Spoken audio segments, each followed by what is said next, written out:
Welcome to the dispersed workshop, Missionary Objects and Collecting 16th-20th Centuries. I am Sabina Brevaglieri and I'm thrilled to launch a talk series I have designed and convened as a first step into a project aiming to contribute to the collective undertaking of thinking the future of non-European objects and collections in Europe today. This set of talks explore the missionary engagement with object and collecting through time and space. Missionary object is an operational concept which draws the attention to the complex dynamic of both physical mobility and cultural transformation, which permeate the tension between object produced and belonging to local indigenous communities around the world and the missionary agency.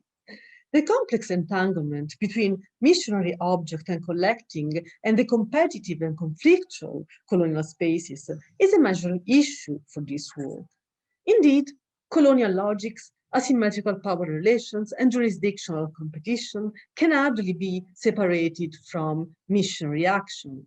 However, missionaries are religious actors, and their experience and personal engagement in the local field are integral to apostolic commitment and evangelization purposes.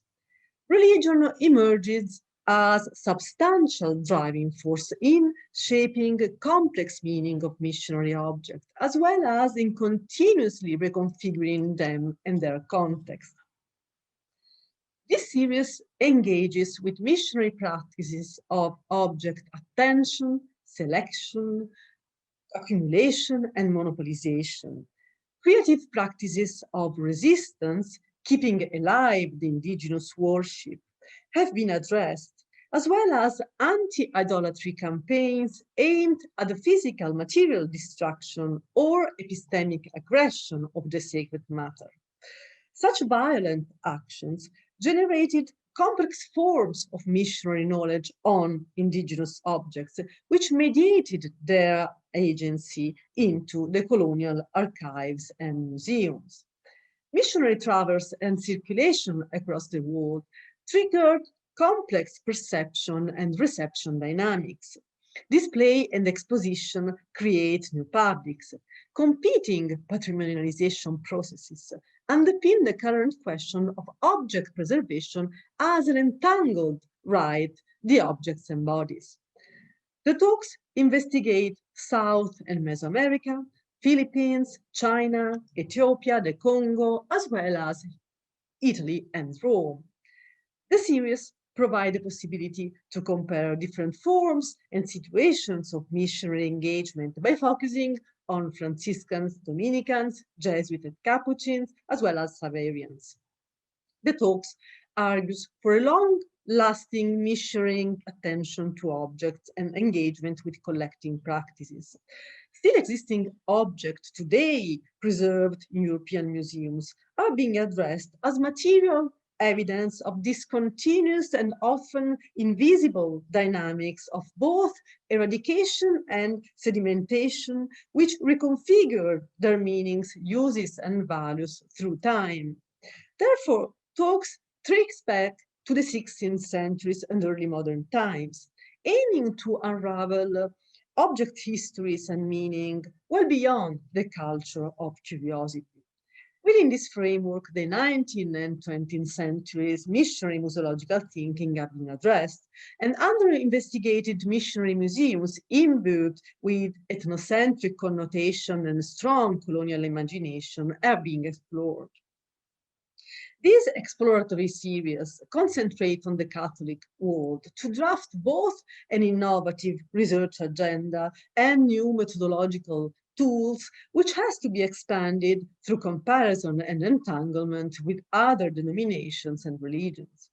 This dispersed workshop represents an attempt to overcome separation between disciplines and scholarly communities and foster dialogue, cooperation, and partnership between universities and museums. I would like to warmly thank all speakers, institutional partners, colleagues, and participants for such a collective undertaking. I wish you a stimulating visit through the dispersed workshop Missionary Objects and Collecting. Enjoy the talk. Aborda la historia de unos objetos que fueron destruidos en el siglo XVII y de los que solo tenemos conocimiento gracias a las tentativas de análisis etnográfico que han hecho algunos museos y también gracias a fuentes manuscritas. Debo hacer un paréntesis para recordar que no soy en absoluto una experta en historia del arte, ni muchísimo menos, sino en historia de la Iglesia, como lo ha presentado, lo ha dicho Sabina en su introducción. En todo caso, les voy a presentar el destino de unos objetos votivos utilizados por los pueblos que habitaban en el norte de la isla de Luzón, en Filipinas, cuando en 1678 se instalaron los frailes dominicos para convertir a los indígenas que vivían en esa región, en particular los pueblos de la provincia de Zambales, los de la provincia de Pangasinan y también algunos iborroques.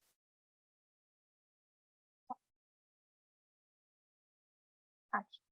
Bueno, como digo, estos objetos que voy a contextualizar han podido ser recuperados parcialmente por algunos museos españoles en el siglo XIX, como el Museo Nacional de Antropología de Madrid, que adoptaron una óptica positivista, ¿no? Probablemente en respuesta al miedo que tenía el gobierno español a perder parte de su memoria histórica. Pues el coleccionismo museístico sobre Filipinas nació en España apenas 10 años antes de la pérdida del Imperio Español en Asia, en 1898. Un tema del que, por supuesto, ya se han hecho importantes trabajos académicos en los últimos 10 años. Fuera del territorio español, el interés por la cultura material de las comunidades filipinas prehispánicas se ha manifestado en exposiciones temporales recientes con un fuerte componente mediático. Podemos citar la que el Museo Quai de Branly de París organizó entre abril y julio de 2013 para mostrar las expresiones artísticas del país asiático, en el cual todos los objetos expuestos eran porteurs de sens, portadores de significado. La Asia Society de Nueva York organizó también una exposición sobre Filipinas entre septiembre de 2015 y enero de 2016, en la que fueron expuestas piezas de oro de todo tipo, provenientes en su mayoría de la isla de Luzón, que es el lugar de donde provienen los objetos de los que voy a hablarles hoy.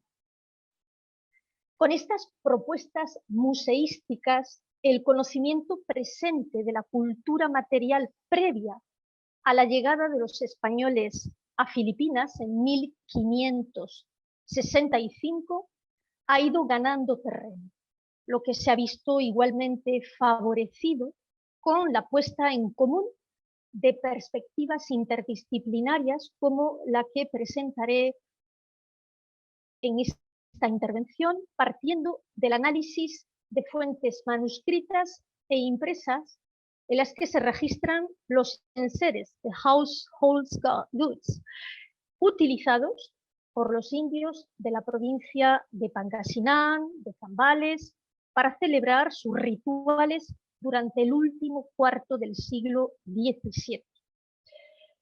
Mi objetivo es presentar el contexto en el que aparecen estos objetos y el verdadero significado que tuvieron tanto para los indios como para los misioneros que durante 10 años tuvieron a su cargo la reducción de las tribus montaraces de la cordillera.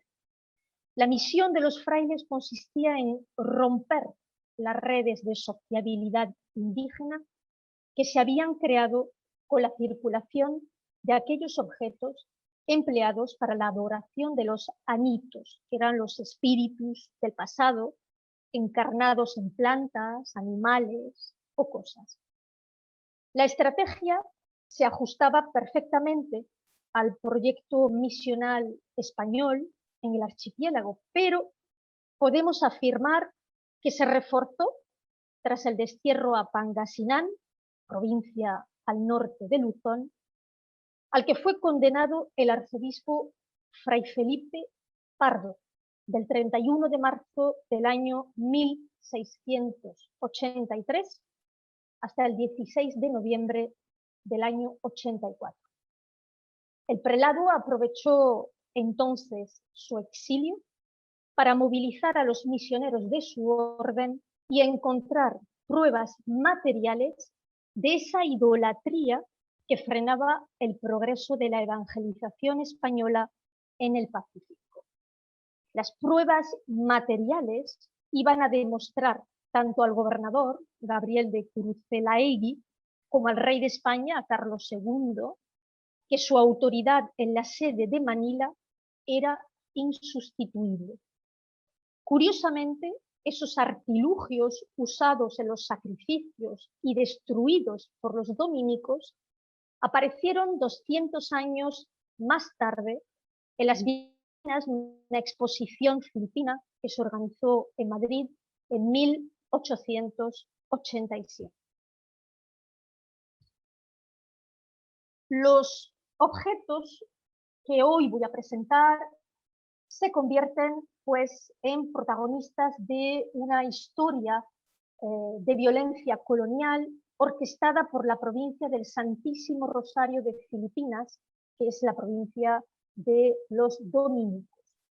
Por eso, en mi intervención me centraré en la labor etnográfica que realizaron los dominicos si consideramos que la tipificación y catalogación de objetos destinados a realizar ceremonias animistas fueron métodos de un embrionario estudio etnográfico. Para ello, en un primer momento, nos acercaremos al universo material de los anitos, usando como punto de partida los informes que mandó hacer el propio arzobispo entre 1685 y 1688. Estos documentos se conservan en el Archivo General de Indias en Sevilla. He utilizado además la correspondencia del clero filipino sobre la religión de los indios, las crónicas de las órdenes religiosas, varios expedientes de reducción de higorrotes y trabajos antropológicos del siglo XIX en los que se describe con más o menos precisión la cultura material vertidos por los dominicos. A continuación voy a analizar las formas de cultura en que se enmarcan los objetos confiscados, prestando una atención especial a los espacios por los que circularon y a la sociabilidad que se generaba en torno a su utilización. Para terminar, voy a hacer un balance de la hispanización de Filipinas, un concepto que John Phelan adoptó en el año 59. En este caso, lo adaptaré al contexto de los Zambales y Pangasinán, dado que en estas provincias filipinas se ha mantenido la cultura material prehispánica durante los más de 300 años de dominación española e incluso después. Bien, los pueblos que habitaban al oeste de la isla de Luzón, aquí tienen dos mapas para situarlo visualmente, compartían una creencia en un ser supremo llamado Malyari, que significa el dios de la fuerza. También creían en divinidades rurales, en espíritus de los antepasados, los llamados anitos.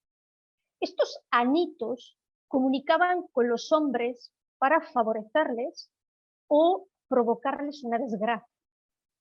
No tenían una forma única ni predeterminada, pero la mayoría se representaba con características antropomórficas, es decir, figurillas de pequeño tamaño, móviles, normalmente de madera, de personajes erguidos o sentados, otros con los brazos apoyados en las rodillas y sosteniéndose la cabeza entre las manos, como pueden verlo en la diapositiva siguiente. Aquí. Estas pequeñas figurillas se usaban en las ceremonias que se llamaban cañaos. Las realizaban los indios en la intimidad familiar para impetrar el auxilio de los espíritus cuando ocurría alguna adversidad, una enfermedad, una mala cosecha, un terremoto, que había muchos en Filipinas. También se invocaban para aplacar su cólera. Los sanitos que aparecen en los informes que he analizado del pueblo de Bolinao, en la provincia de Pangasinan, son una veintena. No los voy a leer porque lo tienen en la diapositiva. Polaquia, Yasigancia, etc. El arzobispo Fray Felipe Pardo, en una de sus cartas, describe la propiedad que tiene cada uno de estos sanitos, lo que nos permite hoy día comprender mejor ese universo animista de los indios.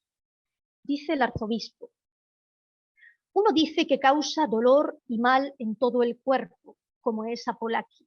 Otro dice que lo causa en las rodillas, como es Acasimbayen, y así de los demás. Solo el anito llamado Acasiganciam o Ganciam dicen que alborota el mar, y así era muy venerado de los indios que viven en la isla que está al lado de Bolinao. Y cuando está el mar alborotado, ellos habían de salir y iban a la orilla a hacerle sacrificio para que aplacara los mares.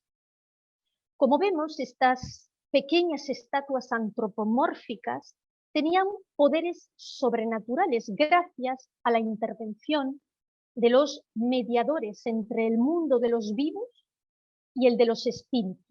Son las aniteras, generándose así una delicada relación de dependencia de entidades tutelares de lo invisible. Ellas eran las que transmitían el mensaje que supuestamente les habían enviado los anitos, y para que la comunicación fuera eficaz, celebraban sacrificios de animales, gallinas, cerdos, junto a un árbol o en una cueva, lugares escondidos o apartados que marcaban una imprecisa territorialización de lo sagrado. Todos los participantes llegaban a una especie de éxtasis colectivo usando objetos que tenían una función concreta en el ritual. Incluso había cráneos humanos.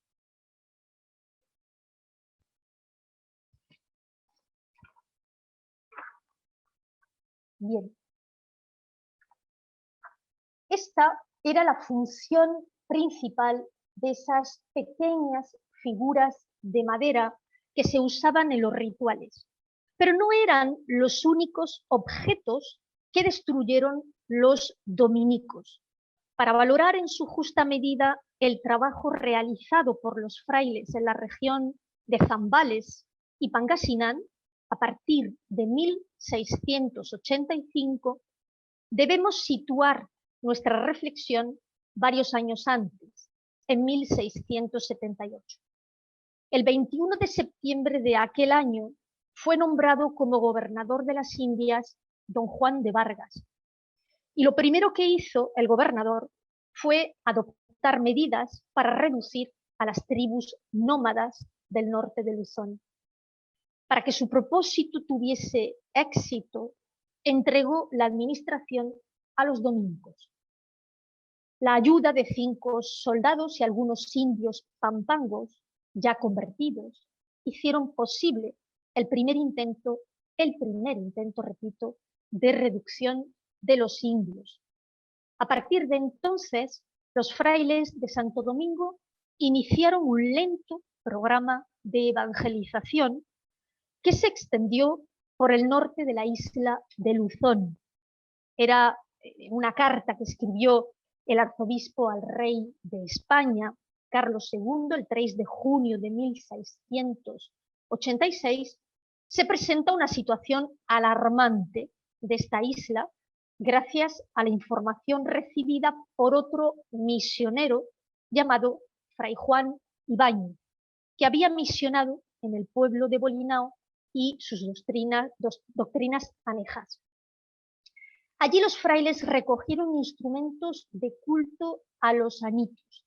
Por lo tanto, el arzobispo consideró que era necesaria una expedición eficaz que respondiese a la gravedad de la situación. Voy a leer un extracto de esta carta que es bastante ilustrativo.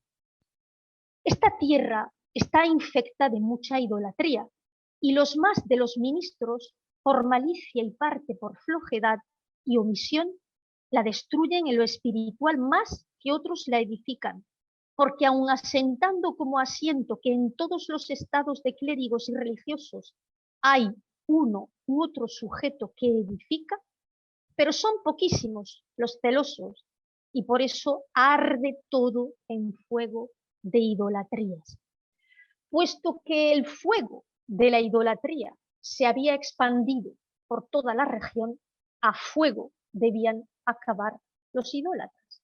El mensaje del prelado se basaba en los informes que había reunido desde septiembre de 1685.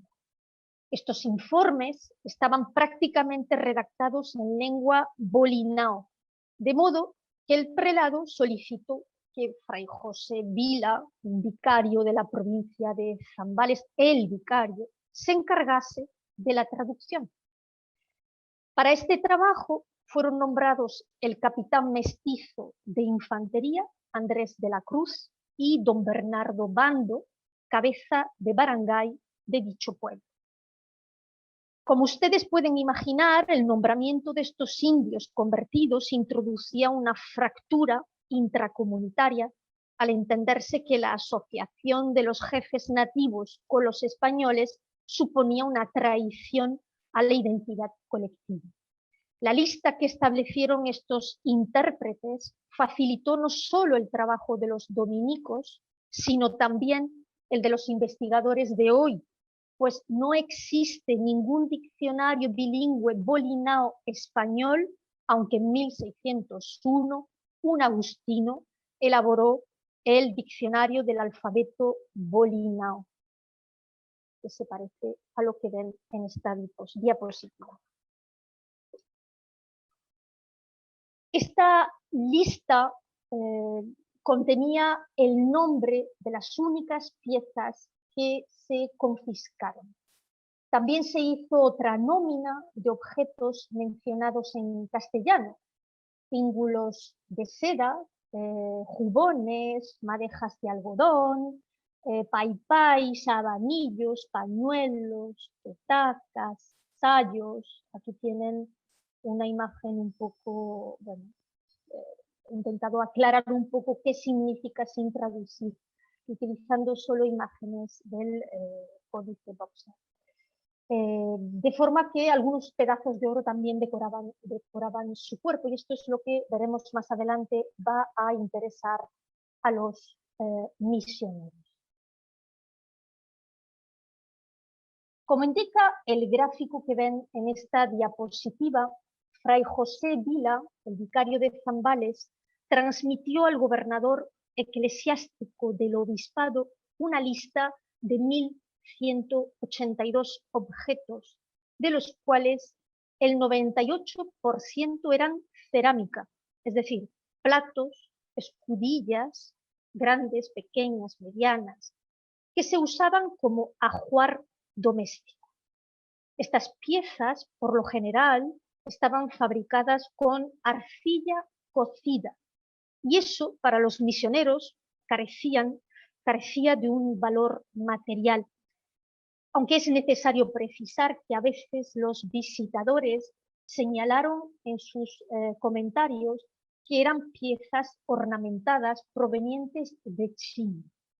Si tenemos en cuenta la lectura del antropólogo Gregory Bateson, estos artefactos solo tenían significado para quienes los veían como una herramienta para comunicar con lo sagrado, o bien como encarnaciones sacramentales. Esta visión, desde luego, acabará borrándose del discurso etnográfico cuando los comisarios de la exposición de 1887 exhiban las figurillas de los anitos adorados por los igorrotes.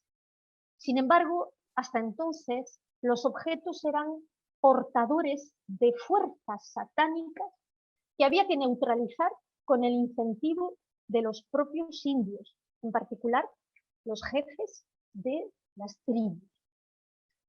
En Bolinao, las averiguaciones se habían hecho con ayuda de los principales de cada comunidad o barangay. El barangay es un término que se aplicaba al espacio de tierras de cultivo ocupado por los jefes de una tribu, los dati, y su familia, normalmente entre 30 y 100 personas por barangay. Se trataba de un modelo de asentamiento poblacional concebido para el cobro de los tributos. A cambio, los cabezas del barangay recibían privilegios reales equivalentes a los que tenían los caciques y curacas de América. En Filipinas, estos principales gozaban de un tratamiento de respeto por parte de los españoles que les daban el título de don. El 23 de enero de 1683, don Clemente de Arceaga consiguió que los indios entregasen los instrumentos de culto que tenían en propiedad.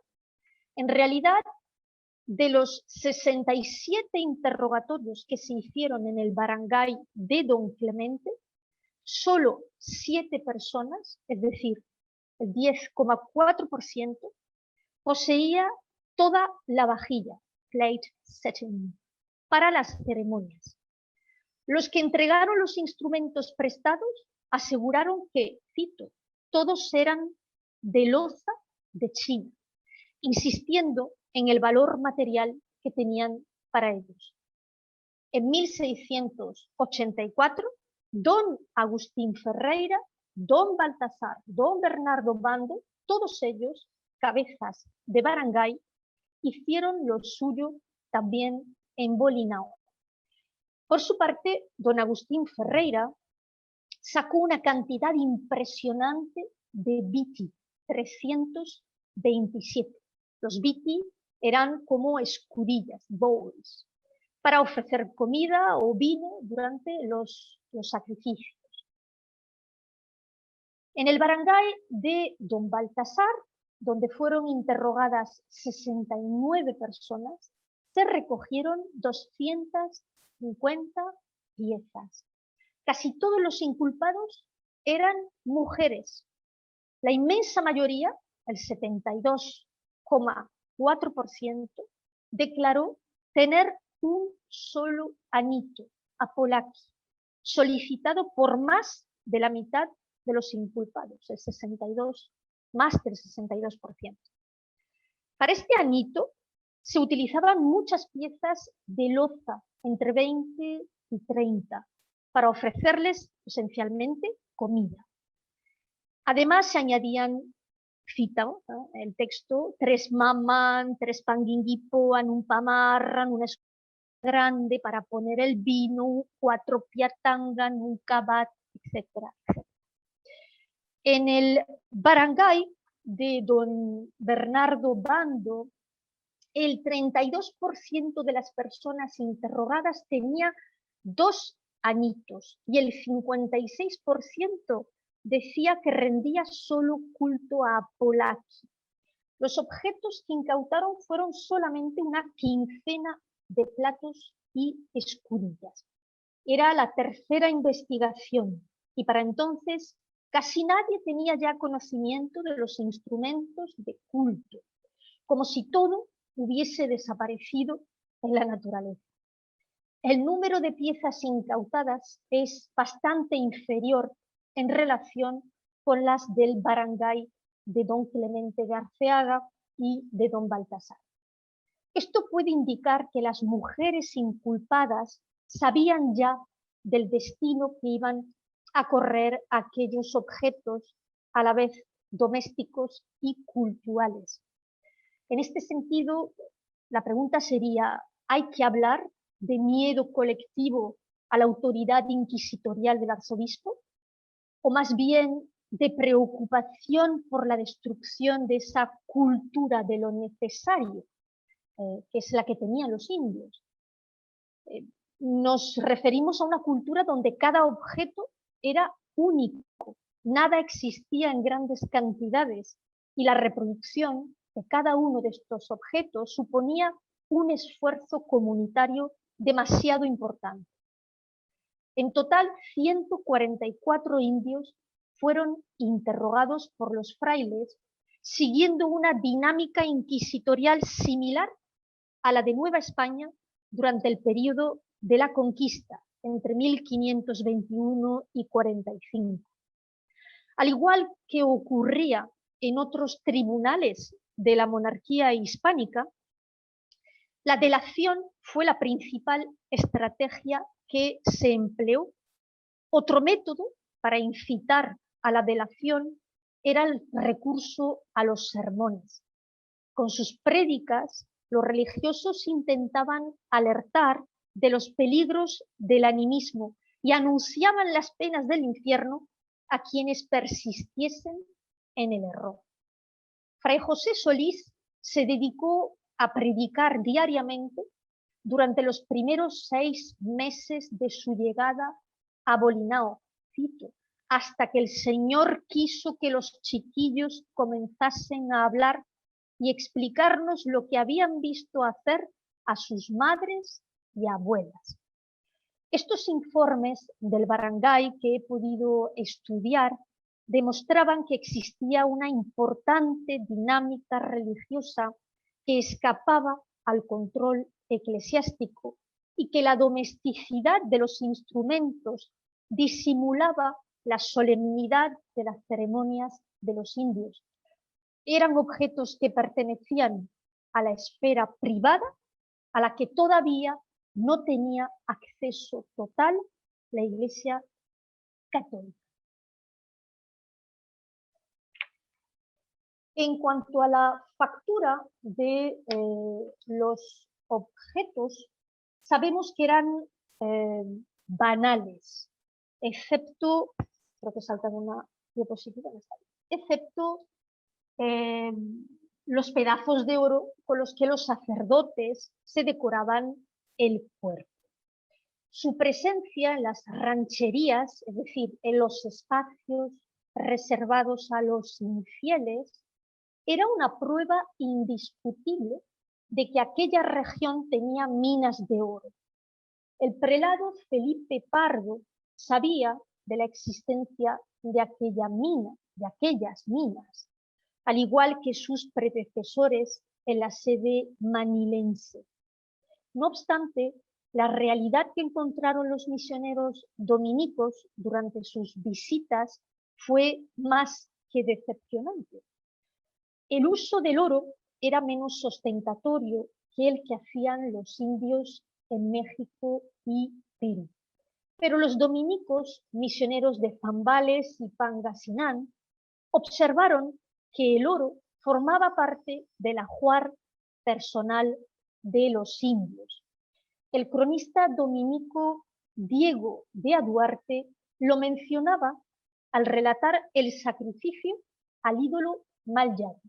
Dice así: visten al bautizando a su modo, teniendo suelto el cabello y a trechos de la melena tiene pendientes algunas piececillas de oro, y estando el bautizando puesto en alto, encima de alguna piedra, cercándola alrededor todos los parientes, Después de algunas ceremonias ridículas, le bautiza el bayoc con sangre de puerco y cortándole las extremidades de la melena, arroja a la rebatiña las piececillas de oro que de ella estaban pendientes, y todos las cogen a porfía y las guardan por reliquia con grande estimación. En septiembre de 1685, Fray Juan de Todos los Santos, misionero dominico de Bolinao, mandó al arzobispo un informe donde indicaba que solo había registrado 9 pedazos de oro. Se trataba de una cantidad ínfima, pero más importante que la registrada en el barangay de don Baltasar y en el de don Clemente de Arceaga, donde se habían encontrado solo 3. Los objetos estaban fabricados de forma sencilla y tradicional, como los que fueron exhibidos a la exposición española Isla de los Mares del Sur en el año 2001. Los tibores y las escudillas, similares a unas vasijas y bandejas, se habían confeccionado a base de una arcilla que abunda en la isla de Luzón como resultado de fenómenos volcánicos. También se registraron 50 paipais o abanillos, objetos comunes hechos de caña que servían para teatralizar las ceremonias en las que oficiaban tanto hombres como mujeres.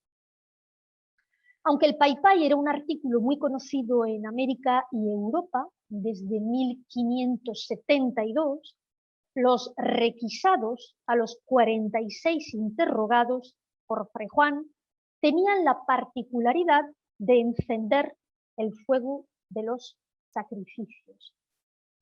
La sacralidad de aquellos objetos era innegable. Por eso, a diferencia de lo que se ha venido afirmando sobre el contacto hispano-indígena en el Nuevo Mundo, la profanación de los objetos sagrados en el norte de la isla de Luzón respondía a la voluntad de imponer una nueva teogonía en la que el tibor debía ser reemplazado por un cáliz, el cabat por una estola y el bipi por la patena. Los visitadores estaban determinados a eliminar los objetos que habían estado en contacto con el demonio y convencer a los indios de que los únicos ajuares litúrgicos que merecían respeto y veneración debían conservarse en las iglesias. Asimismo, la cultura material de estos pobladores reflejaba su carácter nómada. Eran productores de objetos efímeros y fáciles de transportar. Las petacas, los inuman, esos vasos para verter el vino, los monmongan, que son campanas, se usaban para rendir culto a los sanitos, pero también para cubrir las necesidades básicas de la comunidad. De este modo, la confiscación de objetos por parte de los visitadores condujo a los indios a una situación de orfandad material que ocasionó una mayor dependencia de los españoles. Al entregar sus objetos votivos a los visitadores, los indios de Zambales vaciaban sus cabañas de todo lo que poseían, viéndose privados de los elementos que les protegían y reforzaban su identidad étnica. Desde luego no eran los únicos pueblos con estas características, compartían la misma cultura material que encontraron los españoles en 1740 en las cabañas de los Gadang, al norte de la isla de Luzón, es decir, canastas, jarrones, baúles, etc. El uso de estos objetos de culto por parte de los zambales y de los indios de Pangasinan durante la ocupación española plantea nuevos interrogantes sobre el diálogo intercultural establecido entre la Iglesia Católica y los adeptos del paganismo filipino.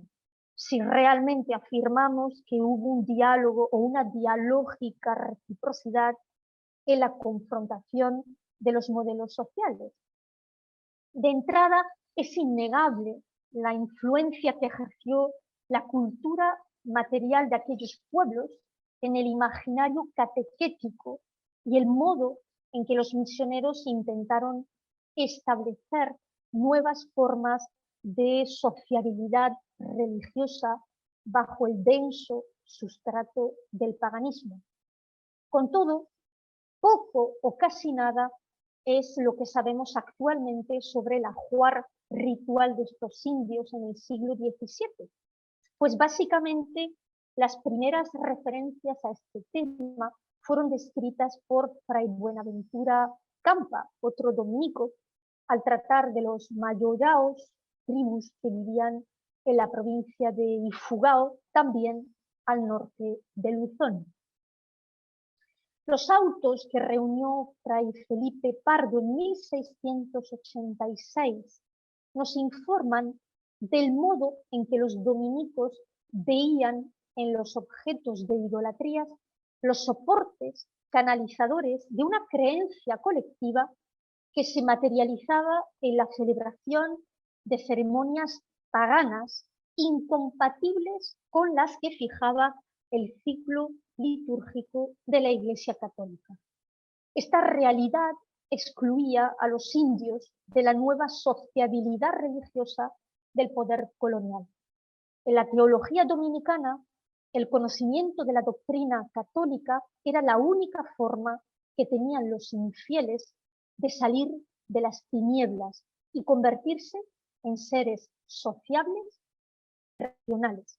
Así lo explica el padre Aduarte, cronista de la orden.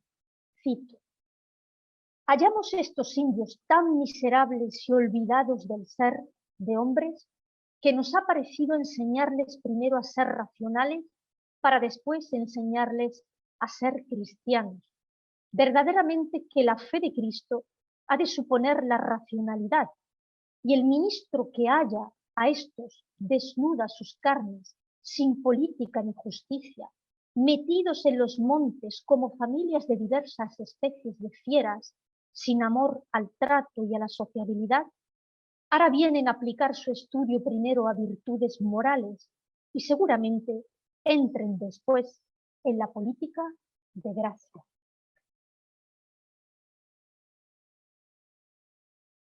El mundo de la gracia era incompatible con la organización tribal.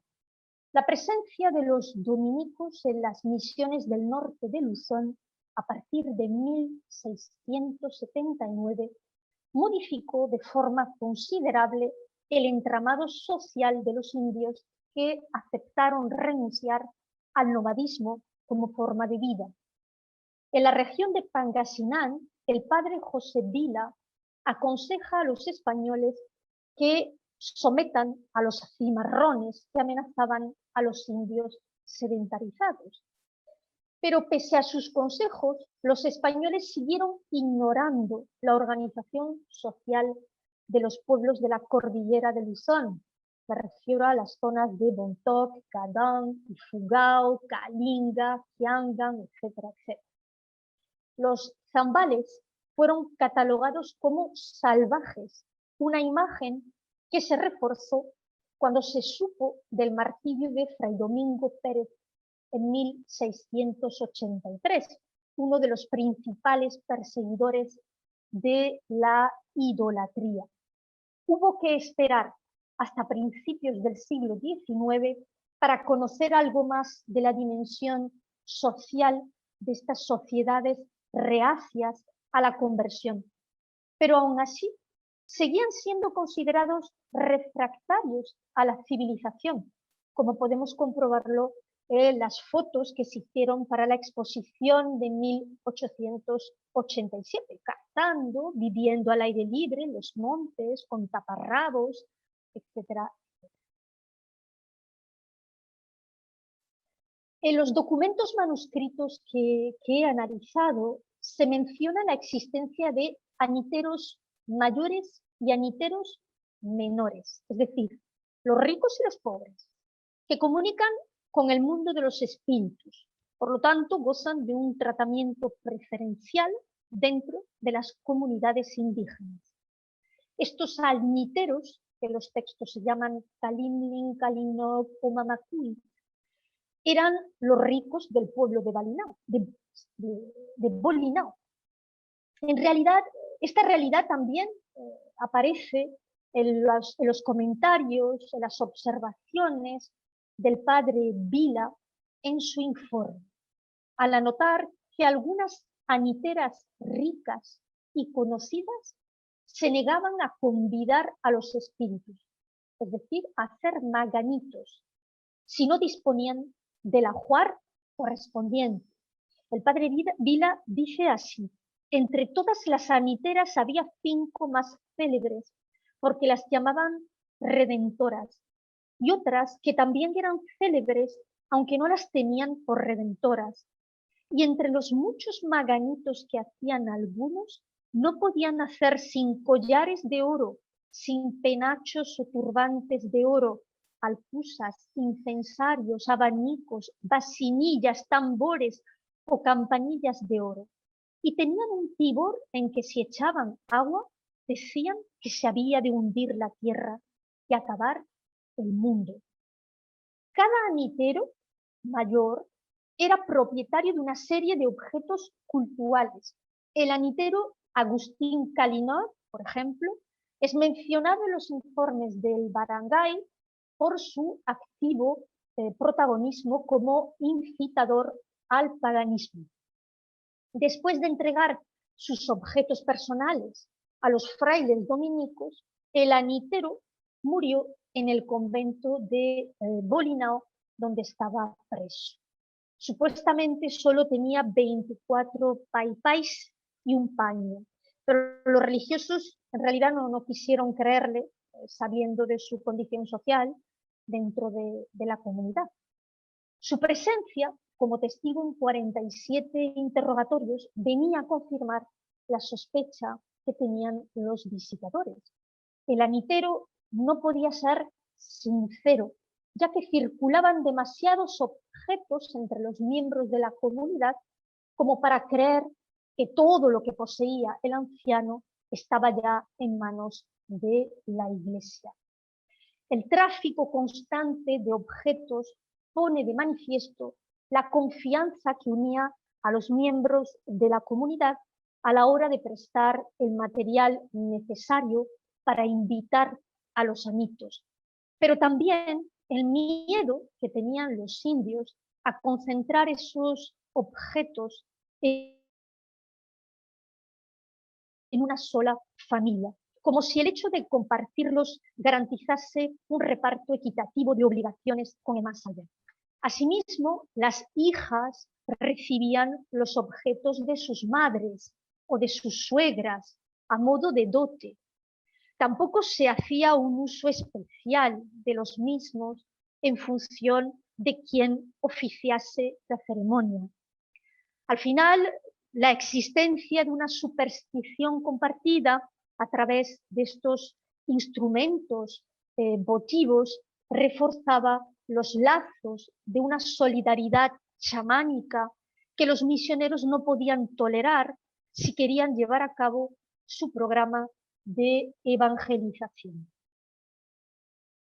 Resulta igualmente curioso que entre los objetos que los dominicos consiguieron reunir de estos sacerdotes, sacerdotisas, aniteros, aniteras, no se registrase ningún arma. Me refiero a un cuchillo, a un capilán, una flecha, una lanza, mientras que la exposición de 1887 sí se exhibieron muchas de ellas. Sin embargo, las fuentes consultadas aportan generosas referencias a las prácticas sacrificiales de los zambales con enormes cuchillos. Estos pueblos eran conocidos en su época y hasta hace muy poco como los igorrotes. Estaban un poco más al norte de la isla de Luzón. Eran temibles cortadores de cabezas de todos los que no perteneciesen a su tribu y además hacían danzas satánicas alrededor de las cabezas. El mismo arzobispo, Fray Felipe Pardo, describió estas prácticas en una carta que remitió al rey de España, diciendo: son ignominia de los españoles, pues salen a matar hombres en los caminos, como en los montes y llanos los cazadores, las aves y demás animales, sin otro fin que el gusto de cortarles la cabeza y beber vino en su casco y otras cosas horrorosas semejantes. Por su parte, otro dominico, Fray Domingo de Perea y Rojas, en un informe que redactó para el Consejo de Indias el 22 de mayo de 1687, anotó que entre los instrumentos se hallaban también figurillas decapitadas que sin duda alguna hacían referencia a esas prácticas tribales. En el tesoro expoliado de los españoles entre 1683 y 86 también había una calavera hecha con loza. El sacrificio humano, con toda probabilidad, cumplía aquí una función mayor que los dominicos no podían entender. Esta función cobraba sentido en una sociedad chamánica y tribal. Protegerse de la violencia interna que surgía dentro de la comunidad. La externalización de esa violencia permitía de algún modo restaurar la armonía dentro de cada tribu, de cada casta o de cada pueblo. Los objetos que rescataron los dominicos compartían una característica singular. Se utilizaban exclusivamente en la esfera doméstica de aquellos indios infieles, que no lo eran todos, no los eran todos. Pero para los dominicos era necesario destruir la frontera que separaba lo público de lo privado en materia religiosa. Solo manteniendo un control sobre lo que ocurría más allá del espacio litúrgico eclesial, era posible luchar contra la idolatría. Fray Domingo Pérez convivió, por ejemplo, con los zambales durante muchísimos años, desde 1675 hasta que fue asesinado por los indios en 1683. Entró en sus casas, comió con ellos y conversó con ellos. De todo lo que veía iba tomando notas. La cultura material de los pueblos que habitaban al norte de la isla de Luzón era el soporte de una organización social esencialmente doméstica, que los misioneros dominicos no lograron totalmente remodelar. Esta idea ya fue evocada por muchos intelectuales filipinistas del siglo XIX que han pretendido recuperar la voz y el pensamiento de los indios antes de la llegada de los españoles. La fundación de pueblos era el primer paso para delimitar esos espacios de domesticidad que iban a controlar los misioneros. En realidad, importaba muy poco que tras la conversión los indios siguieran usando los mamá, los panguinguipoa, los piatangan en su vida diaria, si estos enseres recobraban su valor exclusivamente funcional y se disociaban de su primigenia misión sacramental, es decir, usarlos como recipientes para sus ofrendas a los anitos. Los indios, en cambio, pensaban que podían seguir manteniendo aquellos objetos cultuales porque sabían que sin ellos sus vidas quedarían sometidas a la voluntad de los espíritus malignos. La dinámica de expansión dominicana por el norte de Filipinas desencadenó en los aborígenes nuevas necesidades sociales, como fue la creación de espacios religiosos cerrados y sometidos al patronato real, así como una nueva relación con su tradicional cultura material. En otras palabras, la sutil distinción entre espacio social y espacio doméstico que habían concebido los indios dio paso a una nueva configuración de la realidad social a favor de la supremacía del espacio religioso. Esto explica que buena parte de los objetos confiscados por los dominicos se encontraran en espacios que los indios consideraban sagrados, por ejemplo, las cuevas. Fray Juan Ibáñez visitó el pueblo de Lipa, jurisdicción de la provincia de Balayán, el 24 de mayo del año 1686. En una de las numerosas cuevas que visitó y que se hallaban en este pueblo, encontró una cajita con muchas piedras pequeñas que tenían talladas figuras de ídolos y una petaca también muy pequeña que constituía parte de la herencia transmitida por los antiguos idólatras. Dos de las piedras eran figuras con planchas de oro que, según el dominico, representaban al marido y a la mujer. También había en la cajita algunos trapos, madejas de cabellos, es decir, objetos que probablemente se usaron para organizar una vulgar sesión de brujería. Dado que era costumbre entre aquellos naturales venerar a los anitos en lugares recónditos o bien domésticos, para escapar al castigo de los misioneros, la búsqueda de los objetos escondidos en los barrancos, en pequeñas cuevas, etc., se convirtió en una prioridad para los misioneros. A partir de entonces, los dominicos empezaron a efectuar un verdadero trabajo etnográfico.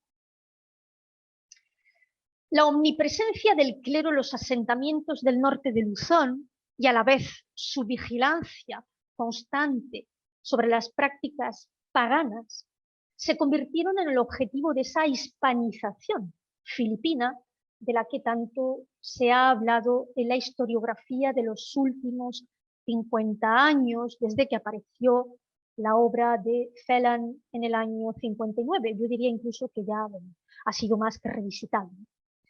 En el caso de los pueblos montañosos del norte del archipiélago, a excepción de Pangasinan, centro manufacturero del norte de la isla, la hispanización fue menos profunda y la cultura material local tuvo poco impacto en el desarrollo de la sociedad colonial. Esto quiere decir que la producción manufacturera de los indios ha mantenido su ritmo y sus señas de identidad hasta hoy, a tenor de lo que indican las excavaciones arqueológicas que se han llevado a cabo en la zona y los fondos que se conservan en centros como el Museo Británico de Londres. Lo pueden ver en esta diapositiva con cerámica de los Igorrotes del siglo XIX. Es loza que responde totalmente a las descripciones dadas por los dominicos en el informe de Bolina. Podemos hablar del fracaso de los dominicos en acabar con estas supersticiones populares y de la filipinización del catolicismo español. En el caso de los zambales o de los pueblos de Pangasinan, el sincretismo fue menor, si tenemos en cuenta que el cristianismo no eliminó sus prácticas antiguas, sino que se ha convertido en un complemento identitario. Los indios que los dominicos intentaron convertir compartían una religiosidad profundamente conectada con su medio natural y en él encontraban los recursos para elaborar los instrumentos que necesitaban en su comunicación con lo natural, el marfil, la madera, la piedra, la arcilla. Gracias a estos materiales extraídos de la naturaleza y elaborados de forma rudimentaria, conectaban con sus dioses. Este aspecto lo tuvieron muy presente los frailes a la hora de establecer los catálogos de los objetos confiscados. Incluso precisaron el uso particular que hacían algunos indios. Por ejemplo, Agustina Simbangan usaba en sus ritos unos bitacan, que eran unos vasos hechos con cáscaras de coco. Lo que era insignificante, en principio, para los misioneros, desde un punto de vista material, me refiero, en el imaginario religioso de los indios adoptaba funciones telúricas. Esos objetos garantizaban el éxito de la regeneración vital de la comunidad. El padre José Vila lo advirtió así al afirmar que creían en un dios llamado Poón, que representaba el principio del mundo. Esta creencia, desde la lectura teológica cristiana, sembraba una esperanza en los misioneros, porque sabían que la conversión era más fácil en individuos que creían en una primera fuerza creadora del universo. En cambio, la convicción de que toda entidad divina se situaba en un plano inferior, no en uno superior y celeste, hacía que la religiosidad de los indios fuera totalmente incompatible con el dogmatismo teológico que enseñaban los misioneros españoles. Esta incompatibilidad de modelos religiosos fue un argumento muy controvertido durante la etapa filipina prerevolucionaria y también después de la independencia en 1898, cuando los misioneros las misiones de conversión fueron adjudicadas al clero protestante americano, quien siguió haciendo el trabajo etnográfico que ya habían preparado los dominicos a finales del 600. Sin ir más lejos, en 1903, la revista protestante The Spirit of Missions publicó en Manila un número dedicado a los habitantes del norte de Luzón, a los igorrotes, que habían mostrado una fuerte reticencia a la conversión al cristianismo, como ya he evocado anteriormente. En este número de 1903, los igorrotes aparecen descritos como una minoría irreductible, salvaje, sin instrucción religiosa y con una cultura material primaria. Los nuevos evangelizadores vieron escasa evolución en la artesanía indígena de la región. De hecho, pocas son las diferencias que percibimos entre lo que describen los informes de los dominicos a finales del siglo XVI y lo que los museos etnográficos recuperaron en los siglos XIX y principios del siglo XX. Lo que sí constatamos es que los instrumentos de los negritos de Zambales o los ifugao no dejaron nunca de ser utilizados para sus sacrificios, por lo que relatan los viajeros americanos a principios del siglo XX. Incluso conservaban figurillas de anitos en sus hogares. Lo mismo sucede con los igorrotes, como lo vemos en esta diapositiva, en la que aparece una foto que tomó el biólogo americano Dean Worcester en 1912. Erradicar los objetos de culto no fue suficiente para extirpar las prácticas sacrificiales, porque estas últimas eran inherentes al animismo.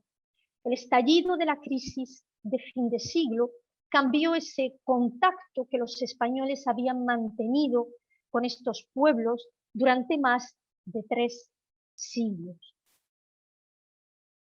En Bolinao, descubrir y destruir los objetos cultuales o votivos fue complicado para los frailes dominicos, porque las confesiones no contaban nada por miedo a que los enviasen a la hoguera. Las predicaciones diarias del terror al infierno hicieron el trabajo más rápido. El texto manuscrito dice que predicaron, cito, hasta que el Señor quiso que los chiquillos comenzasen a hablar.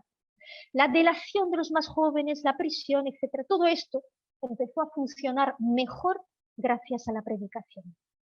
El miedo a los sermones, al contenido de aquellas predicaciones no debió durar mucho, porque a finales del siglo XIX, el médico militar español José de la Calle describe a los igorrotes como pueblos que, a pesar del contacto con la Iglesia Católica, volvieron a sus costumbres primitivas, entre comillas, primitivas.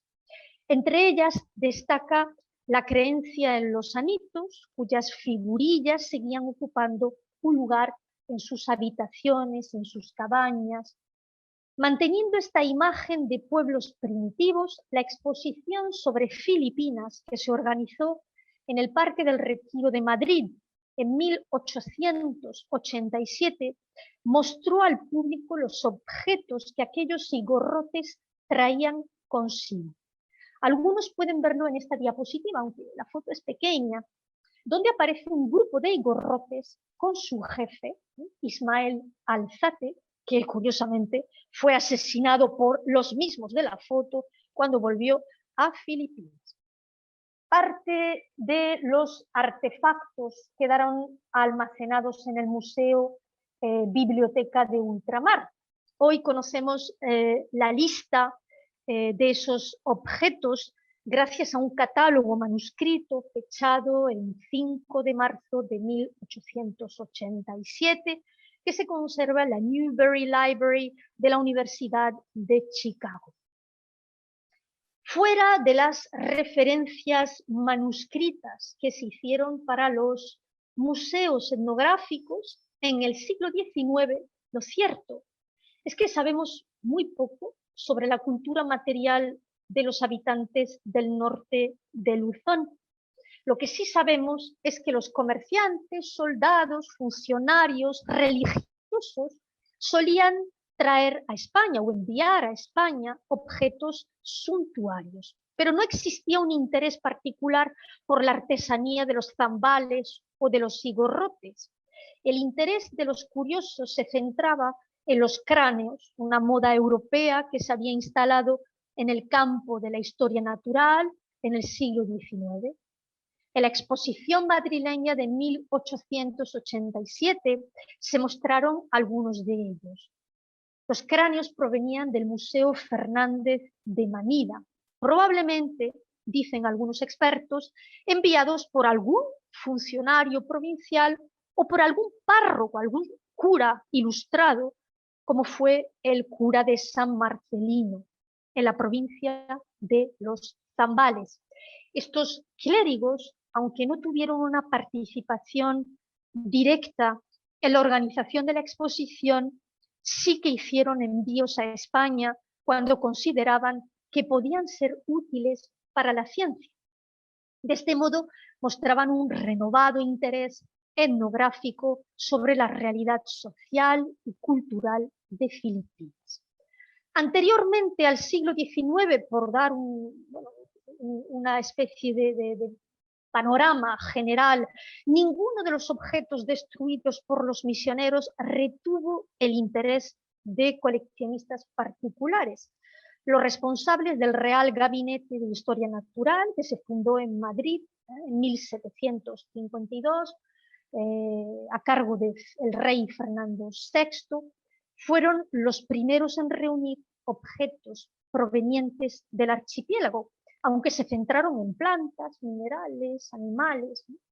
Algunos comerciantes españoles a finales del 700 trajeron también de sus expediciones a Filipinas géneros exóticos para regalarlos a miembros de la corte madrileña. En 1780, por ejemplo, Francisco Enríquez, un mercader de Manila, envió a Cádiz 14 figurillas hechas con raíces de árbol, lo que nos indica que probablemente viniesen viniesen de la provincia de Pangasinan, como los anitos que quemaron los dominicos en Bolinao a finales del siglo XVII.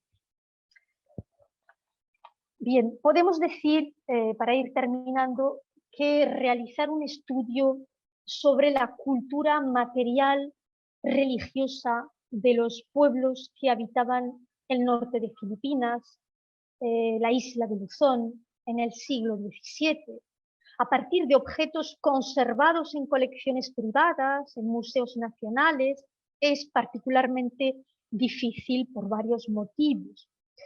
El primero es que la mayoría de los fondos orientalistas en Europa está compuesta de géneros procedentes de China, elaborados en materiales nobles, plata, oro, porcelana, marfil.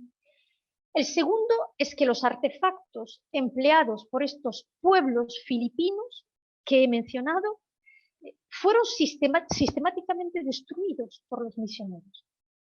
Algunos de estos misioneros, como los frailes agustinos de Filipinas, quisieron aportar su granito de arena al estudio etnológico con la creación y fundación del Museo Oriental de Valladolid en 1980.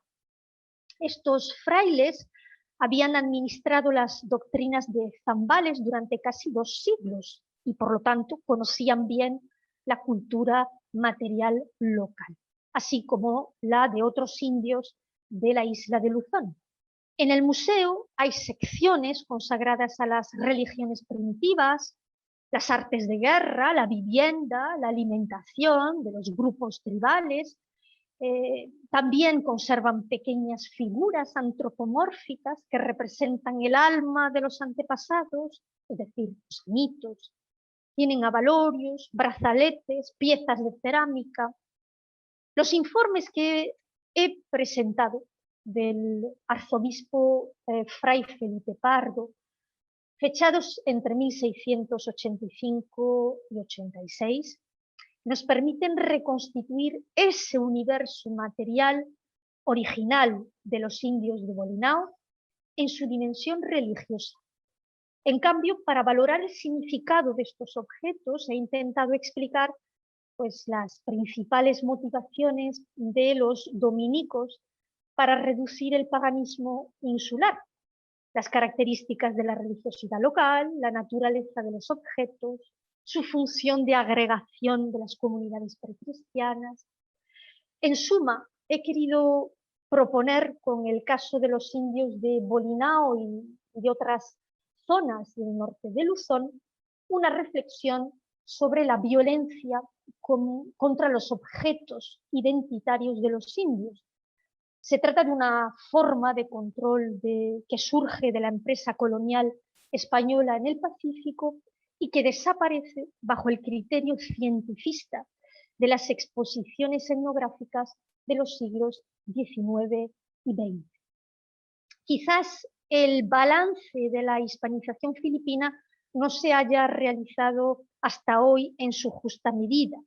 Cuando se habla de la frailocracia, el poder de los frailes, no se la asocia con el desarrollo de una cultura material local, que siempre estuvo muy vinculada a las creencias animistas. Dicho de otro modo, pese a las modificaciones que el cristianismo ha podido introducir en las costumbres de los aborígenes de Filipinas, estos han conservado sus costumbres ancestrales. El francés Jean Malin, que vivió en aquellas tierras a finales del siglo XIX, ejerciendo como médico, explicaba esta pervivencia de lo indígena como un sustrato de la civilización que no se borra nunca completamente. Y con esto les doy las gracias por su atención. I guess, the interesting thing is that Manuela Agueda and me we could both be called historians of the early modern Philippines, and we're both focusing on global connections and in the imperial context, but we approach these connections very differently. And one of the important contributions that Manuela Aguera's work does, and also this paper has shown, is to understanding remote indigenous places in the Philippines, which are often left out of other colonial narratives. So the paper she presented today underlines important interdisciplinary and methodological perspectives on the so-called colonial encounters. And there's also the focus on the regular clergy and their ethnographical understandings, or their contributions to data ethnographical understandings. It helps us to understand a new model of Catholicism in the Asian colonial space, which she partially does by tracing the material culture and religious practices of the northern Philippines, and actually also northern Luzon as the most northern island of the Philippines. And she provides concrete examples from the Dominican orders presence among these indigenous people, in particular the natives of Zambales. This was one of the places that she describes far away from Manila, where the Catholic order could more autonomously carry out their pastoral mission, so outside the civil colonial control of Manila, and more so even of the metropolis. And what they do then to some extent are, so the Dominicans in that case, the Catholic orders, they have campaigns for confiscating of, well, objects of indigenous worships, sacred objects of these indigenous communities, including, well, these anitas that we have seen on the pictures, and that I will also briefly introduce later, but also other objects, jewels and ornaments, and even clothing. So the paper very persuasively carves out the links between conversation plans of the religious orders and the desire to import indigenous objects to the metropolis, and thereby provides new methodological avenues in how to combine the study of material objects and ethnographic description. And one of the arguments that I found particularly convincing is that the objects and artifacts also contributed, or these transmitted objects and artifacts contributed to the metropolitan and European views and narratives about the primitiveness of native or indigenous populations, in this case, of the Philippines. So this point alone will open up for further discussion and comparative approaches, I think. The paper also argues that the Archbishop, so Felipe Parra's report, allows us to better understand information transmitted to different authorities involved in the conversion of the indigenous people of the Philippines. And it addressed several issues, among them the ethnographic value of the activity within this process, or in the conversation of the late 17th century in the Philippines. It also sheds light on the practices of Spanish clergy and how they dealt with indigenous artifacts and objects of various kinds. But it also, not most importantly, but especially for questions that I'm very interested in, that is, of course, how to integrate local voices, how to reconstruct indigenous agency. In that respect, the paper especially can tell us a lot about the indigenous capacity of resistance and assimilations, and how which strategies they applied after the arrival of the Dominican missionaries. So this was in a way a very, very short summary of a very rich paper. But I would now like to kind of link many of the arguments made to larger questions, and briefly line out what I think are three essential contributions of the paper. To a large extent, of course, important contributions to the history of the Philippines.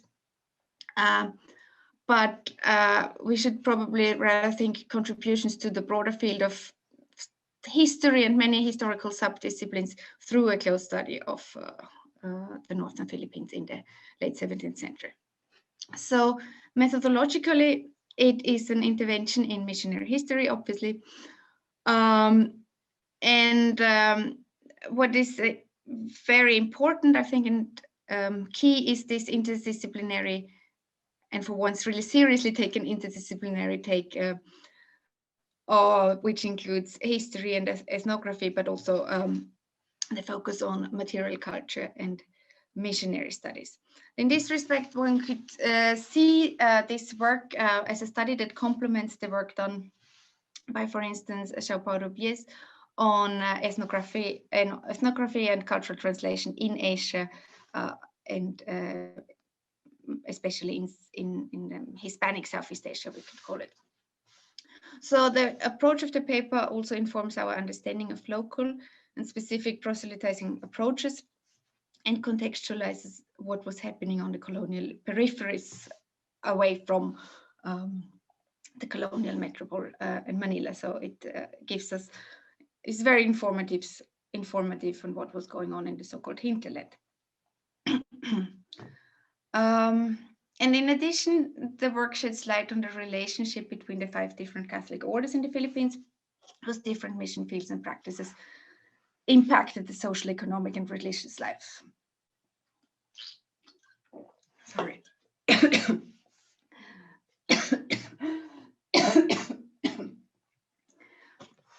never learn. So, in regard of the indigenous population and the different aspects here, it's also great to see that she applies different spaces or conceptualizes spaces, the religious, the social, and the domestic, that can help us to break up limiting categories in research. Then the second intervention, I would say, is that it paves new ground for a more serious integration of local voices, as I've already indicated, and especially in integrating them into early modern history of the Philippines and the Spanish Empire more broadly. And it's thus a contribution to recent calls for stressing plurality in narrating history. And in this regard, it reminds me of recent studies on syncretism and folk Catholicism, and the role of animist traditions for a successful establishment of Catholicism in the Philippines, and then there are other studies that particularly emphasize this role of aniteros, and thereby also allows to a gendered perspective on these processes, actually. And a third key achievement is that, which is so obvious that it's almost needless to say, but it's the specific object, the specific focus on objects and material culture. And in that regard, it's important, I think, to recall that a very long process of digging up hints on these objects and other indicators for these objects and material artifacts preceded, of course, this paper, and that is something that especially we in the field of global history sometimes forget this, and that should be credited. But the search for indications and for a better understanding of objects in various minor collections and also in written manuscripts help us to build up a much needed material archive that will be useful in complementing and contextualizing religious texts and other missionary practices. Yeah, and then which probably and in addition to that, I think it goes into that whole concept of the relationship between objects, material culture, and the production of knowledge. Is it's very important that she shows the different layer of these knowledge productions through objects, and manages to link what happened in the 17th century, on the ground to anthropological studies of the 19th century, and then also to expositions and representation in museums and in the 20th and even in the 21st century. Yeah, so just by way of a very short summary, and was very, the empirical study itself is very rich, especially when it comes to the study of the Barangay, the introduction of the village of Bolinao. So it's a very concrete example of indigenous communities and their practices that are very often missing from historical studies on the Philippines. And yeah, so I would, in the interest of time, and since I assume that all of you have many questions and comments, I just end with 2 concrete questions / comments. And one question would be how the case of Luzon or Northern Luzon could be integrated with the circulation and use of objects in the Spanish and Portuguese Empire, and if we can speak of Iberian governing practices, or if this was a specific case that included Dominicans and these specific, or rather specific, indigenous communities in this northwestern part of Luzon. That's one question. And the other thing is more of a comment.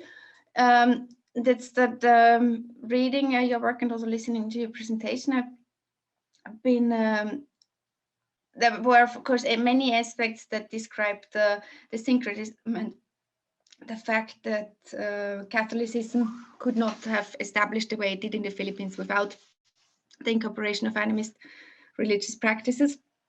And I think you very aptly described this as the Filipinization of Spanish Catholicism. I like this very much. And in this regard,